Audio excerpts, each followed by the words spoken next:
Shalom everyone and good evening from Connecting Galilee. I'm Amir Tsarfati and this is a special update on the war between Israel and Iran, or may I say the end of the war between Israel and Iran, a war that lasted exactly 12 days with the craziest 72 hours since the night between Saturday and Sunday, all the way until today.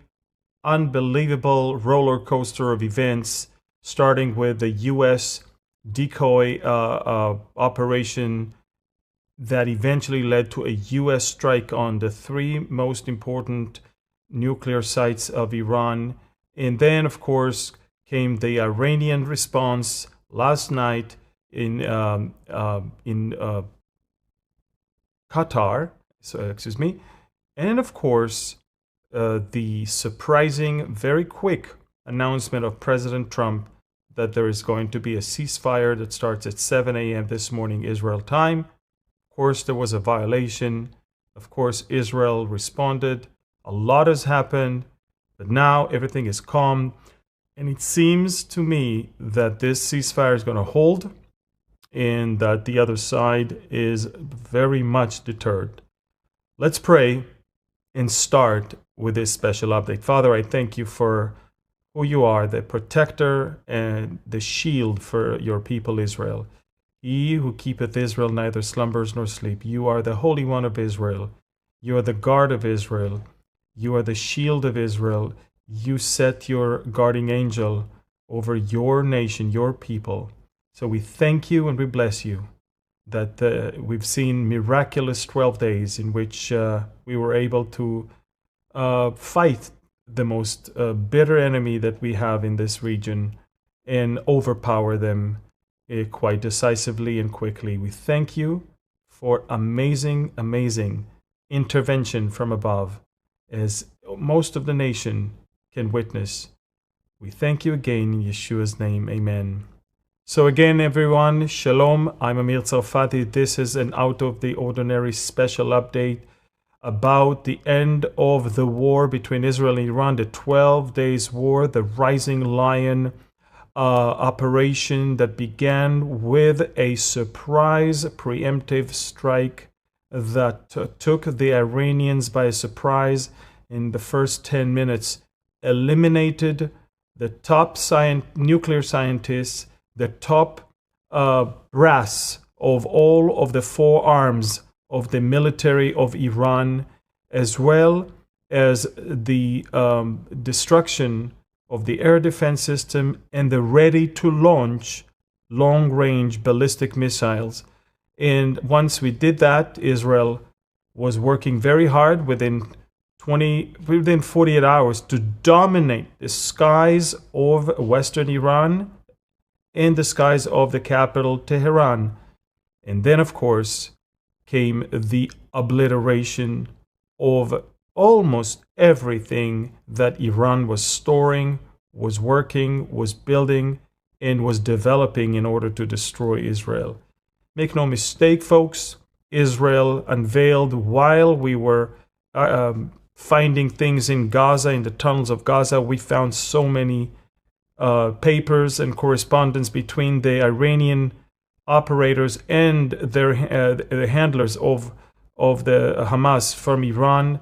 Apparently, not only that October 7th was heavily funded by the Iran, and we'll talk about that in a second, but we also found that there is another plan that by 2027, Iran should once again deploy an amazing strike simultaneously from all around, using thousands of ballistic missiles, drones, cruise missiles, and to overwhelm the Israeli air defense and to strike the Israeli home front, and then of course do what they know to do, to kill Jewish people.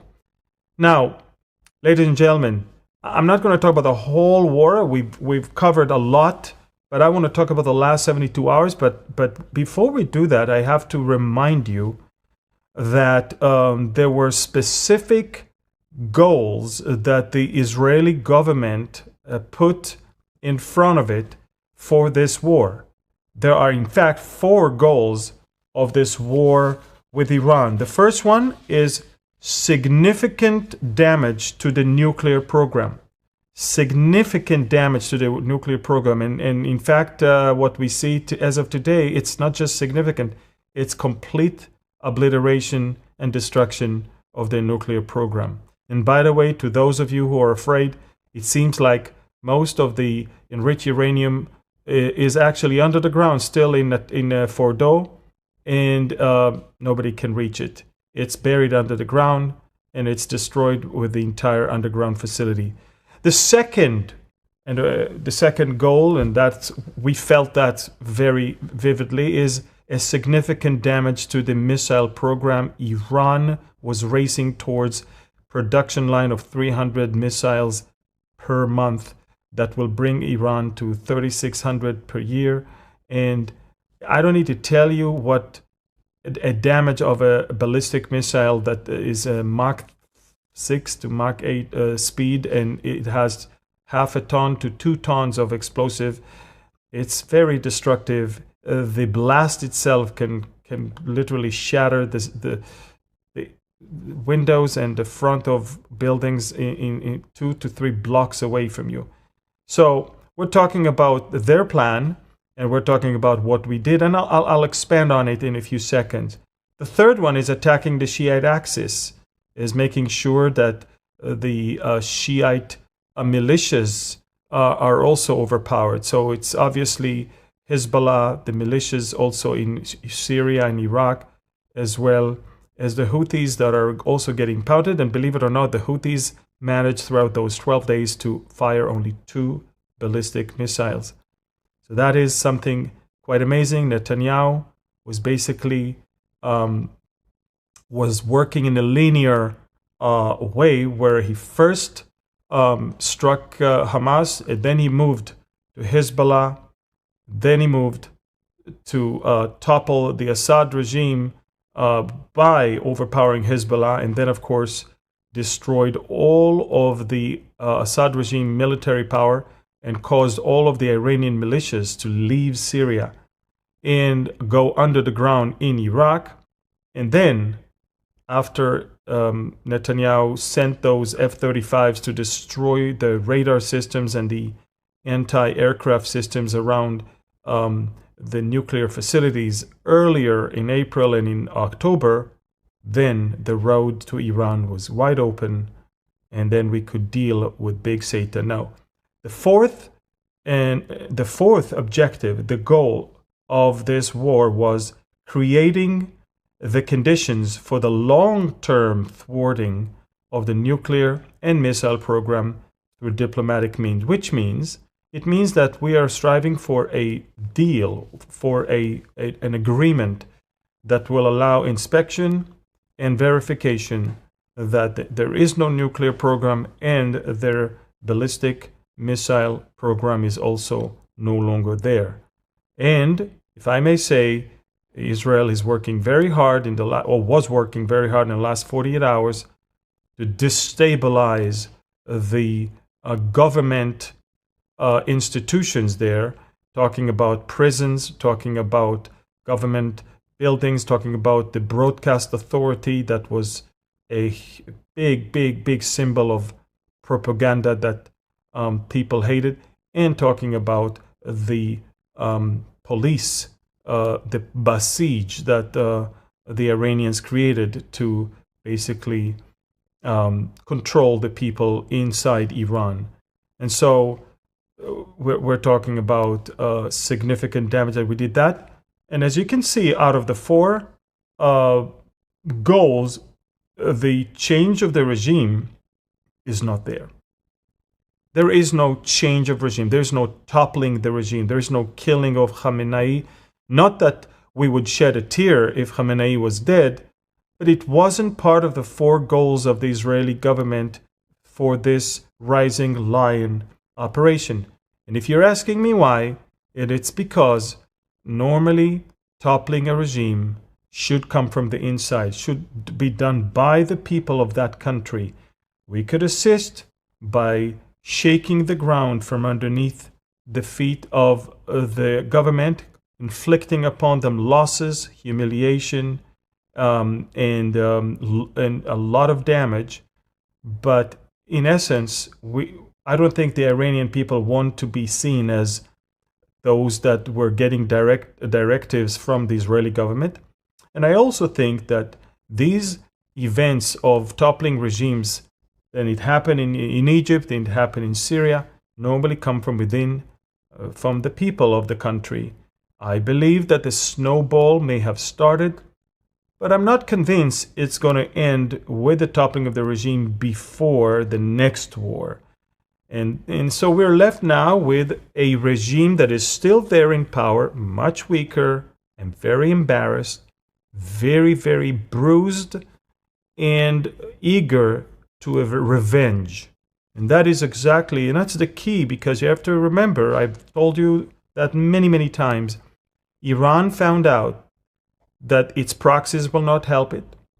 Iran found out that it's much weaker than it thought. Iran found out that Israel, within 3 days, could dominate its skies. Can you imagine a country is dominating your skies? Think about it for a second. If you're an American and China dominates the skies of America, if you're European and Russia is dominating your skies all over Western Europe, and it can bomb anything and everything, think about it. That's what Israel did in Iran, only we did not just bomb civilians, we bombed targets, government targets and military targets. And trust me, there were a lot, especially over the last 72 hours. We did an amazing job.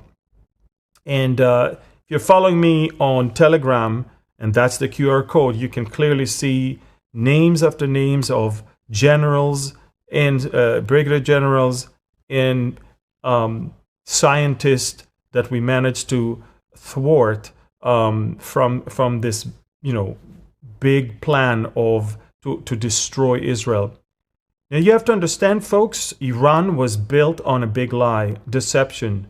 They do have capabilities, but more than that, they had propaganda machine that broadcasted to the world that they are much bigger and stronger than they really were. And all the countries around them trembled. Europe trembled. Even America trembled and ran for an irresponsible nuclear deal that would allow them to have a bomb probably by now. And so all it took is for someone to call the bluff, someone to actually dare to go all the way and hit them hard in their soft belly over there, and that's it. And folks, much of it happened in the first 20 minutes of Operation Rising Lion. And the more I hear from people that I know, some of them are family, some of them are friends, some of them are people in high places that I know, there was unbelievable divine intervention in the very beginning of this war and throughout the entire war. Divine intervention in so many levels. First of all, Israel wanted to surprise the Iranians. Unfortunately, while our F-35s, F-15s, and F-16s took off, some friends of Israel and some people within Israel, irresponsible people, leaked that Israel is on its way. And remember, the pilots had coordinates and they had targets to surprise some of these key people in their bedrooms. Some of them, when they heard that Israel is sending fighter jets, left their homes and went to their military bunkers. The reason why I'm saying that there is a divine intervention is okay, we lost the first target, but actually he led us to a bigger target where we eliminated him and all of these people at the same time. So in one bomb, we actually killed more people that are responsible for the plan to destroy Israel. So again, one thing after another. Another thing is that Mossad operators were able to diffuse and thwart a huge barrage of ballistic missiles that was supposed to be launched upon the Israeli strike. And I'm talking about anything between 500 to 1,000 ballistic missiles were supposed to be launched on the very first hour from Iran. And it took them hours until they managed to send 100 ballistic missiles. And in fact, throughout the entire 12 days, they sent 500 missiles. And something that they were planning on sending in the first 10 minutes.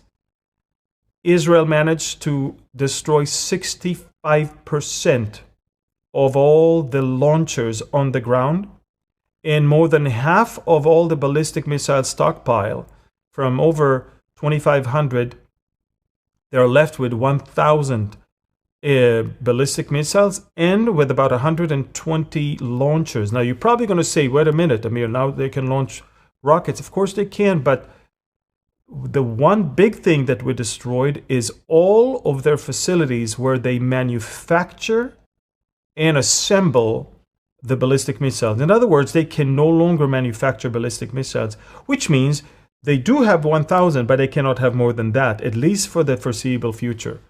So I'm not sure they want to launch them because they're going to be left without anything.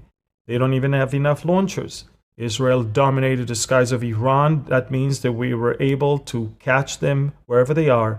And in many cases, barrages that were supposed to be 50 or 60 rockets were actually decreased to 5 to 10 because we managed to thwart 2/3 of the launchers before the rockets actually took off.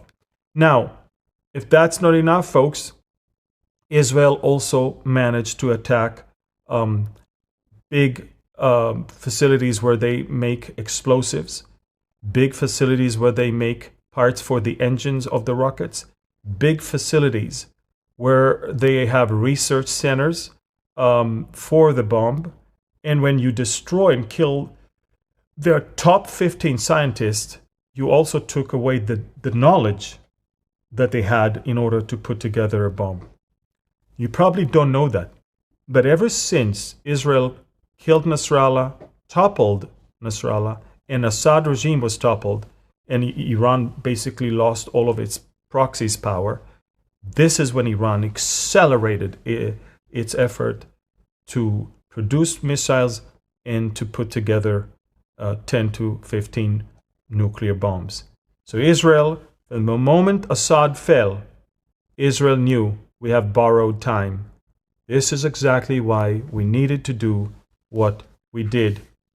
Now, also I want you to know, in Israel's most conservative estimation, we were supposed to get anything from 500 to 1,000 rockets in the first day. We were supposed to have around 400 to 500 casualties, and towers in Tel Aviv were supposed to fall and collapse. In reality, only 8 ballistic missiles hit buildings and killed people. Only 8. Out of the 500, 80 to 90% were actually intercepted, which is amazing. And as you know by now, 28 Israeli civilians and 1 Israeli soldier. In fact, the soldier was at home. He wasn't in the base. He was killed actually this morning in Beersheba, him and his girlfriend. Both of them were 18 years old. All of that happened. And so again, we were supposed to have so many bad things, but in reality, basically 95% of the estimations of damage were actually proved wrong. Yes, buildings were hit, as you can see on the screen right now. This is from this morning in Beersheba, in the last barrage. Oh, this is one rocket that managed to kill 4 Israeli civilians this morning. But I do want you to know, folks, that this is a resounding success of Israel, a victory that will be learned in military schools and military academies many years. In 12 days, Israel managed to overpower, dominate, and destroy the capabilities of the biggest regional superpower in the Gulf and in the Middle East as far as influence, such as Iran. Iran is weak. Iran is wounded. Iran is humiliated. And Iran was begging for a ceasefire. Israel agreed.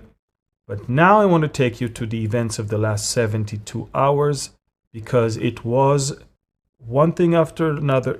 They led to the result of a sustainable ceasefire that we have right now. So it all started in the night between Saturday and Sunday, and I'll bring you now to the continent of the United States. So here we are. Take a look at this map. So there is Iran and there is Israel over there, but over there in America, as you can see, there was a decoy operation that started with 2 air bases, one in Missouri and one in, and the other one is, of course, in, I think it was Oklahoma, exactly. And from Missouri, we had the B-2s, and from Oklahoma, we had the KC-135 tankers, fueling tankers. They took off westwards towards Guam, and they did not even hide their call signs, only to make everybody think that America will attack in few days. And while they were flying, and while America confirmed that they are about to land in Guam, but America said they don't have any plans to attack yet, at the same time, ladies and gentlemen, 7 B-2s with KC-35s took off eastwards, and they were on the mission, the real mission, to destroy Iran's nuclear power. Now, they followed the path that Israel already created, and they came all the way, and they dropped 12 GBU-57 30,000-pound bombs. They dropped them on Fordo. On Isfahan, on Natanz, they dropped 2, and U.S. submarines actually shot cruise missiles towards Isfahan. These are the GBU-57 massive ordnance penetrator. Again, 6 penetration holes were seen in Fordo, so 2 in each managed to penetrate all the way and destroy Fordo completely. Natanz received 2 of them, and Isfahan received the cruise missiles that basically destroyed it completely. Ladies and gentlemen, it was a combined operation of not only the B-2s, which are bombers, but also F-22s, F-15s, F-35s, and of course, reconnaissance planes, and over 120 aircrafts took part in this whole thing. And if that's not enough, the U.S. Navy with submarines was there down in the Indian Ocean and the Arabian Sea, and managed to send the cruise missiles that destroyed Isfahan. So all in all, ladies and gentlemen, America within 25 minutes managed to destroy on the ground what Israel began in Natanz and in Isfahan, but Israel left Fordo, the big fortified enrichment facility in the desert near Qom. Israel left that one for America. And now start the amazing script. Now start the amazing show. It was evident that Iran would want to avenge this type of attack on its soil by the US. Now, you have to understand, Iran for the last 35 years has been working and pouring hundreds of billions of dollars into the nuclear program, and overnight it was gone. It started with Israeli attacks for days and then came to completion with a US attack. So you have to understand, Iran is super angry, super humiliated. Now, it reminds me of January of 2020 when President Trump ordered the killing of Qasem Soleimani, who is the mastermind behind all the militias that Iran built around Israel to bring about the day of destruction over Israel on command. Now, the reason why Qasem Soleimani was assassinated by U.S. forces was not because he was threatening Israel necessarily. And this is something Americans needs to know and the rest of the world needs to know. The U.S. did not bomb Iran's nuclear sites only because Israel was under threat. Let me share with you something that I found online. Honest Reporting originally wrote it. Why did the U.S. bomb Iran's nuclear sites? It started with a revolution and a different hostage crisis, if you remember, in 1979. The Ayatollah Khomeini overthrew Iran's pro-Western monarchy and founded the world's first Islamic republic. He called America the Great Satan. America, in 1979, turned as Great Satan, in Israel only the Little Satan. And that same year, ladies and gentlemen, his supporters stormed the U.S. Embassy in Tehran and took 52 American hostages for 444 days. And from day one, his goal was clear: bring down the West. That's not enough, because what does Great Satan really mean? A lot of people are asking. Khomeini accused the U.S. of corrupting Iran with Western values, backing the Shah, the king, and stealing Iran's oil. He believed that America spread moral decay across the Muslim world and that Israel was an extension of that power. And that ideology still guides the regime's foreign policy even until today. The Islamic Republic has been attacking the West for decades, make no mistake. In 1983, Iran-backed Hezbollah bombed the U.S. Marine barracks in Beirut, and 241 Americans were killed with the funding of Iran, and it was done by the creation of Iran, Hezbollah. In 1996, Iran-backed terrorists bombed Khovar Tower in Saudi Arabia, and 19 U.S. airmen were killed. That's Iran. 2011, Iranian agents plot to assassinate the Saudi ambassador in Washington, D.C. on U.S. soil. 2024, Iran's proxies launched missiles at U.S. troops in Iraq and Syria and hit commercial ships in the Red Sea. 2024 to 2025, U.S. officials uncover Iranian plot to assassinate Donald Trump. The Islamic Republic, a ring of fire. It's not just about Israel. Iran invested billions in building a deadly network of terror proxies across the Middle East. Hezbollah in Lebanon, Hamas and Islamic Jihad in Gaza, which attacked, obviously, Americans as well. Houthis in Yemen that attacked U.S. ships as well, and Shiite militias in Iraq and Syria that attacked U.S. bases as well. Together, they form a ring of fire around Israel and target U.S. forces, embassies, and allies. And Qasem Soleimani was killed because he plotted to attack the U.S. embassy in Baghdad. Now, why did the U.S. bomb Iran's nuclear sites?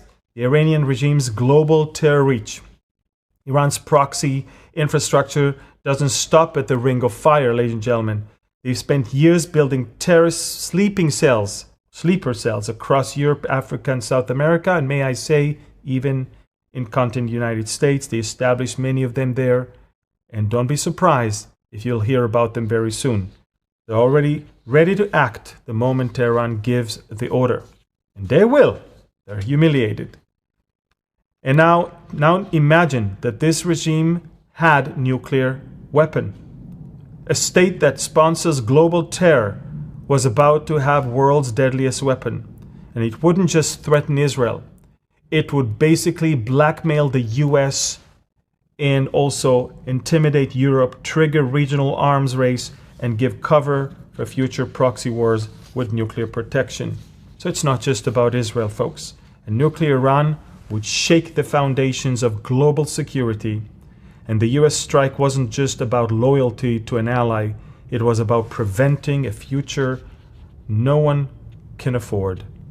And because bringing down the Great Satan is still the Islamic Republic's ultimate goal, it had to have been done. It's not just about Israel, and you have to remember that. This is not only about that. And I want you to know that those B-2s took off for a mission. It's the first time B-2 Spirit is actually attacking with the GBU-57s in a wartime. This has never happened before. This was a great exercise for the Americans. This is the footage of them taking off at midnight from Whiteman Base in Missouri, and the footage of their arrival after a successful mission 36 hours later, back in their base. Here it is, landing safely back home.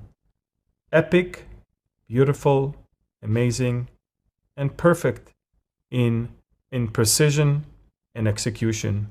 Very well done. Now, if you think that this whole thing wasn't planned to details by America and Israel, you can kiss that thought goodbye.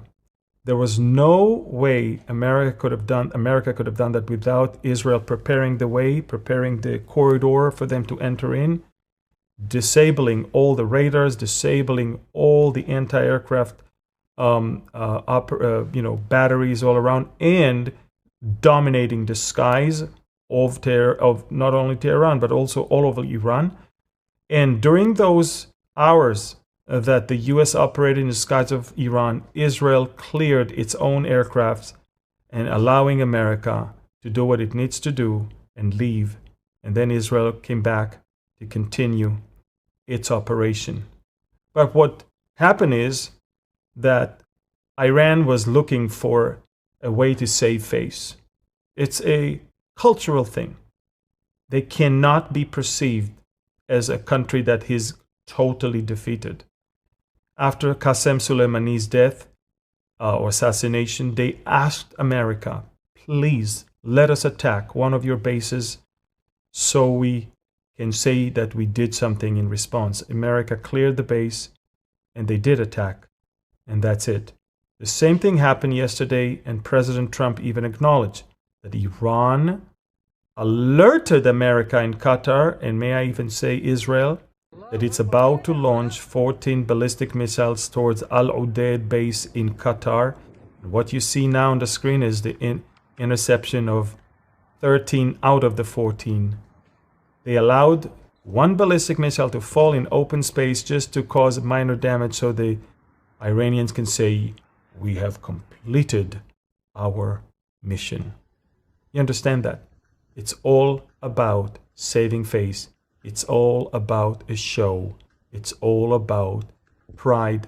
It's all about their honor. That's what it's all about. And you have to understand, this is the name of the game. They're selling their people propaganda even as we speak. Thousands of Iranians are out there in the streets celebrating their victory. Believe it or not, right now, they're celebrating victory after they've been obliterated throughout the day and throughout the night last night. Even look at this footage from last night. I mean, it was amazing. We literally last night destroyed more things within 3 hours than we destroyed over the last 7 days. Unbelievable. We destroyed headquarters, storage places for weapon, ammunition, research centers. We destroyed government offices. We destroyed so many things that belong to the regime. And that, all of that, and they're coming out to the streets and they celebrate victory. And may I even remind you, and it's important that you understand, Egypt in 1973, Egypt in 1973 was defeated by Israel. Yes, they surprised us on Yom Kippur, but Israel ended up in the gates of Cairo. And up until today, the Egyptians are celebrating the day of victory over Israel in October of every year, although they lost the war. Also Hamas, every time they ended up losing in another round, they would celebrate a victory. It's something that psychologists will one day have to analyze. It's a very unfortunate thing that they're selling their people delusions and propaganda.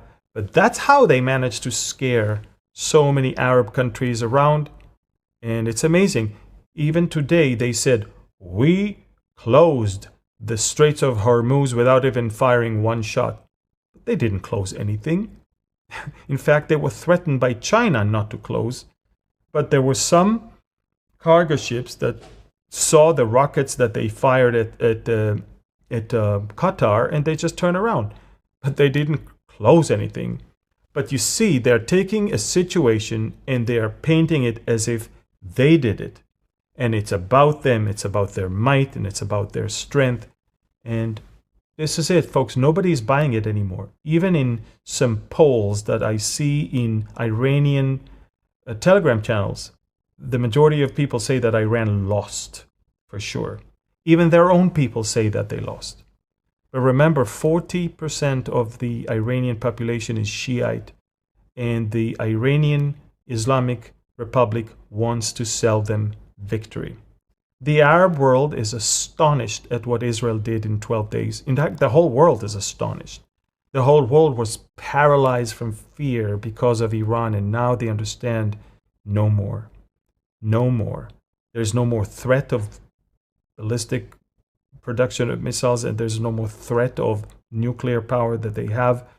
And Iran will have to wait patiently until Trump is no longer there, and until America is no longer a superpower that stands by Israel, and until Russia will be strong enough and take advantage of the situation and lead an attack on Israel. And that's when Persia is going to join. Not alone, not relying on its proxies, but actually relying on a much stronger countries such as Russia and Turkey. And only then they will try to avenge their humiliation of June 2025. Unbelievable. Israel emerges out of this as a superpower in this entire region, and no one can deny that. No one. And I can tell you, folks, that although we would have loved to end up this war without the last 4 civilians killed and the one rocket that hit the building, but I will tell you that it's over.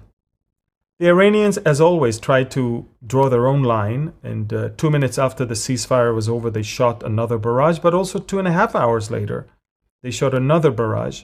Israel vowed to retaliate. President Trump didn't want anything to escalate, and he asked Netanyahu, please make something small, just so this whole ceasefire is not going to collapse. So we destroyed a radar position there on the Caspian Sea, and then we came back, and that's it. The ceasefire is now in effect. Israel tomorrow will open up back to normal. Everything is going to be back in normal. People will go to school, go to work. The airport will gradually open. But things like that, as you can see on the screen, are still going to be found in places such as this. This one is one of those 2 rockets that actually flew towards Israel 2.5 or 3 hours after the ceasefire was already declared. That was a direct violation of the Iranians. President Trump was not happy this morning, accusing both Israel and Iran for violating the ceasefire, although Iran is the one who did it. But President Trump did not appreciate the pounding of Israel on Iran during the night, although it was before the ceasefire came into effect. But he saw that we obliterated. It was the most violent night that Iran has known throughout the war. And so he wasn't happy. But then, of course, he knew that things had to have been done that way. Then he said that, look, the Iranians sent those 2 missiles unintentionally. I don't know how can anyone launch 2 ballistic missiles unintentionally? I don't know. But again, he needed to exercise his ability to be still the mediator rather than to take a side. And one thing, he made it very clear: Iran will not have nuclear weapon or nuclear program.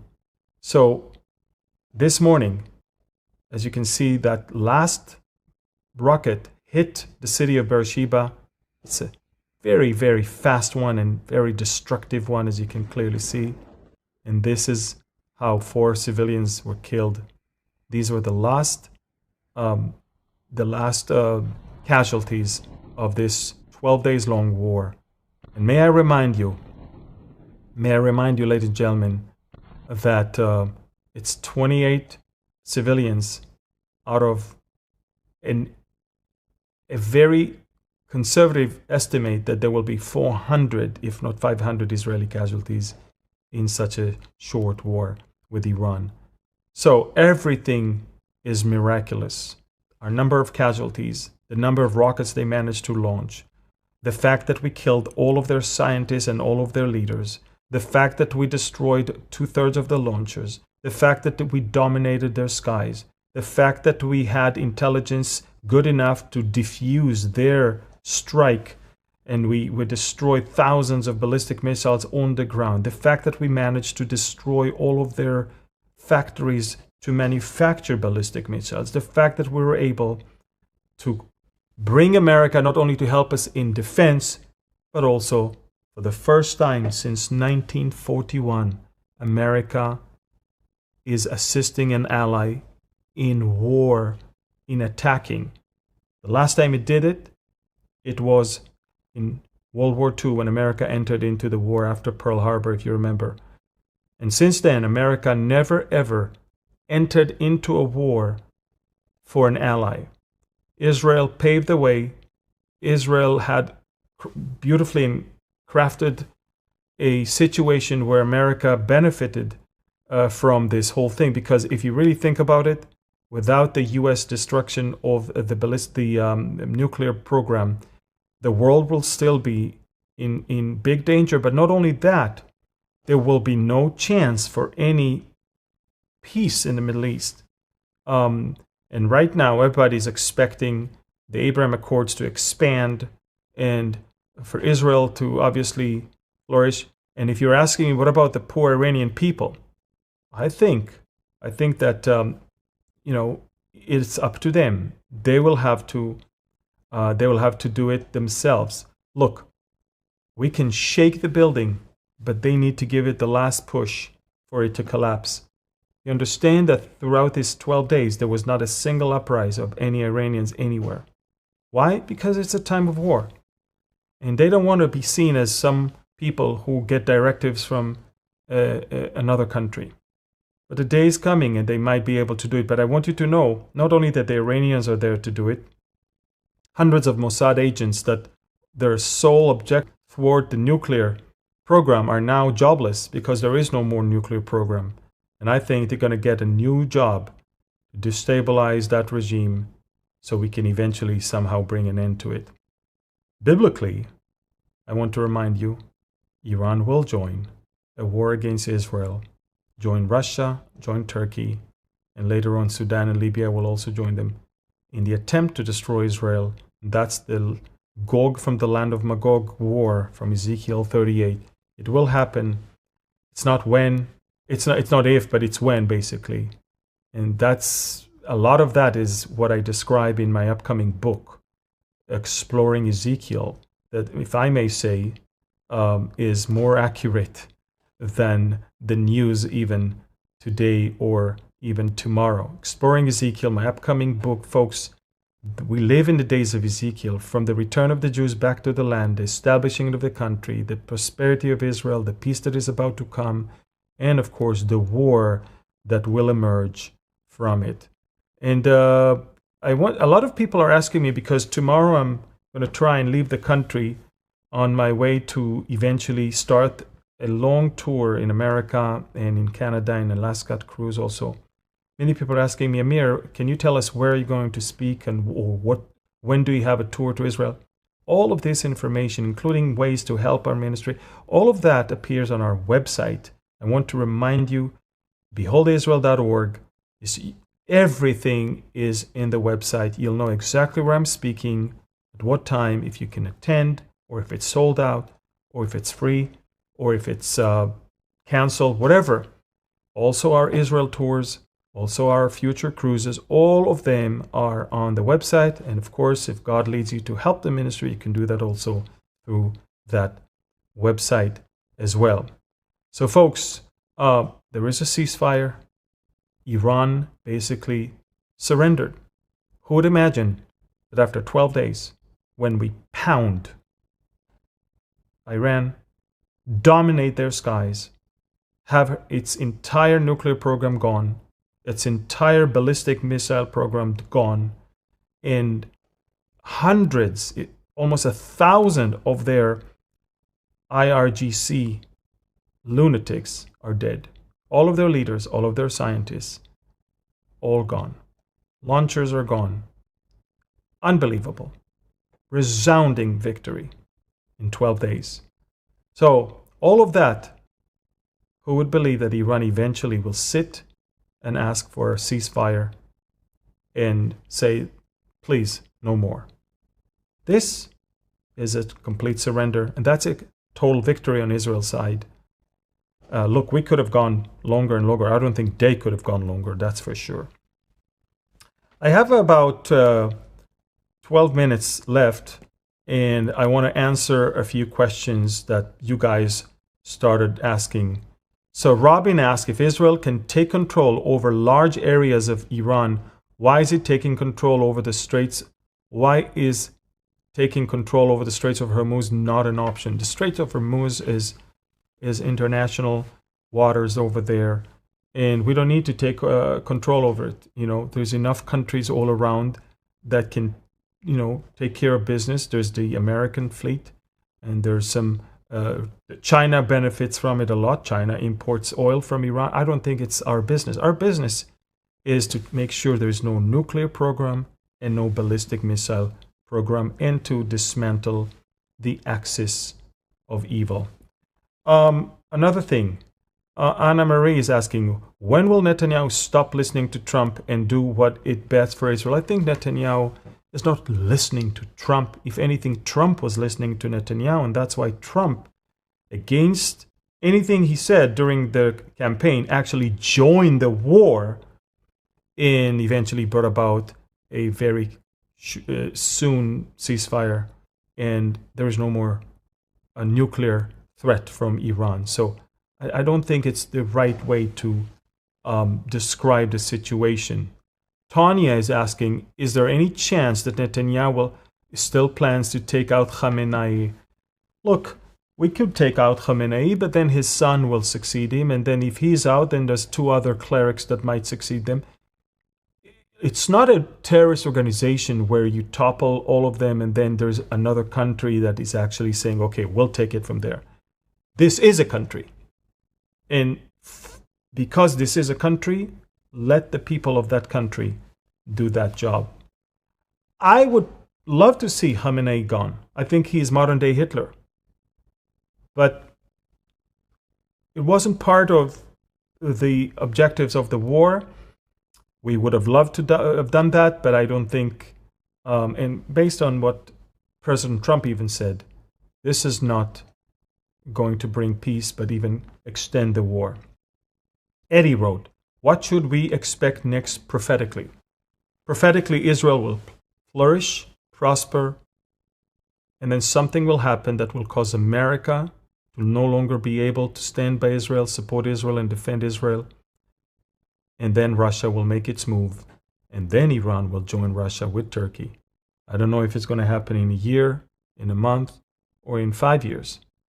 But I know it's going to happen because the Bible tells me so, and so far the Bible has been proven way more accurate than even this morning's newspaper.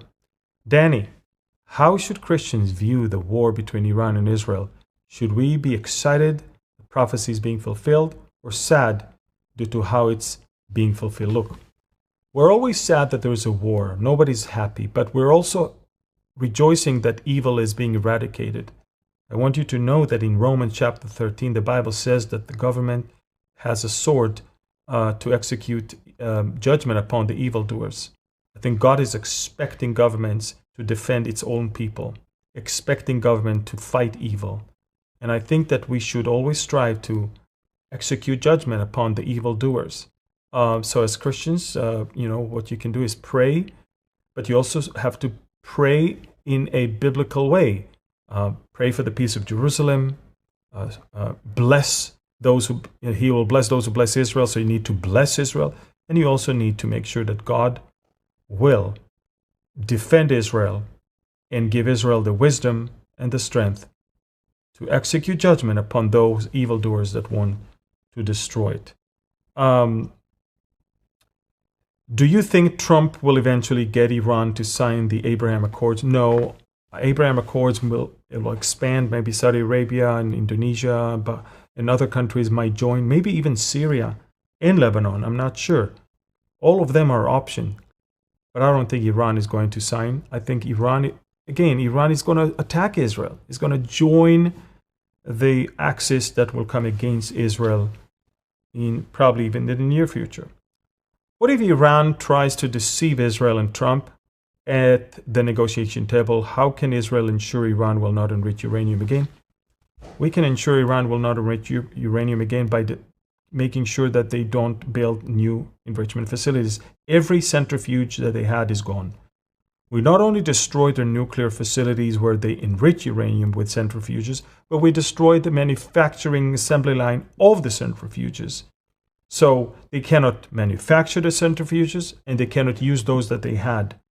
Iran cannot enrich uranium in the foreseeable future. And I don't think they're at the position to deceive anyone right now when it comes to the nuclear program.